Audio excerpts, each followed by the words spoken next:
Houthi विद्रोहियों के खिलाफ अमेरिकी प्लान, खाड़ी देशों के साथ अमेरिका की चर्चा, हूती विद्रोहियों पर सैन्य कार्रवाई की संभावना। अमेरिकी वॉरशिप यूएसएस कर्णी को लाल सागर में रोका गया। लाल सागर से लगातार इजरायल पर हमले कर रहे हूती।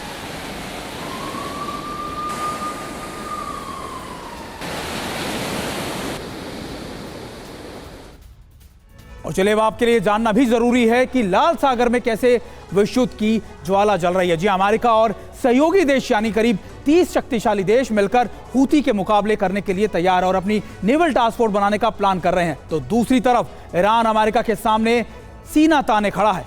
अपने सहयोगी देशों की शक्ति से समीकरण बदलने की ना सिर्फ कोशिश कर रहा है बल्कि विश्व युद्ध भड़काने वाले शोले हूती और हिजबुल्लाह के लिए जारी बरसा रहा है। जी हाँ, सीरिया और ईरान भी, अब इराक भी ईरान के आदेश पर अमेरिका के लिए चुनौती खड़ी कर रहे हैं, उसे ललकार रहे हैं। और 24 घंटे में यूएस के बेसिस पर 10 हमले किए गए हैं। अब तक यूएस पर 90 से ज्यादा अटैक किए गए हैं। और अगर शाम सर देखिए, ऐसा अमेरिका को लगातार चुनौती देने की कोशिश कर रहा है ईरान, लेकिन सामने नहीं आ रहा है लगातार, चाहे वो हूती हो, चाहे हिजबुल्लाह हो या दूसरे जो टेररिस्ट ऑर्गेनाइजेशन है, उनको ये कहा जा रहा है कि देखिए आप अटैक करिए, आप आगे बढ़िए, और पीछे से बैठकर इस पूरे गेम प्लान को मॉनिटर कर रहा है ईरान।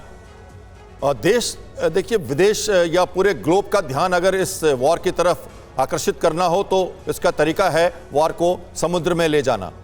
एयर पावर का इस्तेमाल हम पूरी तरह से देख रहे हैं इजराइल का हमास के ऊपर, और वो लोकल लड़ाई के रूप में सीमित है।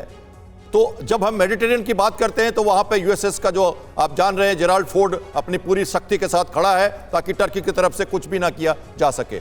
रेड सी में मैंने बहुत पहले बताया था, पोर्ट ऑफ एलियट पे जब एसएसएम और ड्रोन्स अटैक हुए थे, जिसको यूएसएस कार्नी ने साउथ ऑफ सुएज कैनाल से हिट किया था, तब से लगातार गल्फ ऑफ एडन में और स्टेट ऑफ हॉर्मुज में एयरक्राफ्ट कैरियर खड़ा है।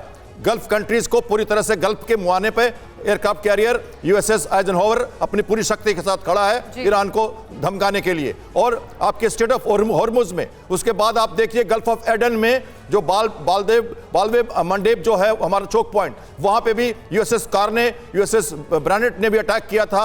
अभी कल ही ड्रोन पे अटैक, ड्रोन्स को मारा गया है, फ्रेंच शिप्स भी वहां मौजूद हैं। तो naval task force sea lanes of communication को सुरक्षित रख रही है, कार्गो मूवमेंट पे कोई असर ना हो, जिसमें कि जो कार्गो पे अफेक्ट ना पड़े, वरना वॉर सी में जाएगा। और जैसे ही सी में जाएगा, हम सबको पता है गल्फ वॉर में क्या हुआ था। तो इसलिए ये रिस्ट्रिक्टेड करना जरूरी है। ईरान चाहता है कि ऐसा ना करें। कल ईरान के मंत्री ने ये कहा भी है हूती को कि आप ये अटैक ना करें, रिस्ट्रेन रखें, वरना अगर यूएसएस पूरी तरह से जूझ गया सी वॉर में तो ये वॉर बाहर चली जाएगी। यानी कि ईरान इस वक्त वेट एंड वॉच की कंडीशन में है और इसीलिए हालात पर नजर बनाए हुए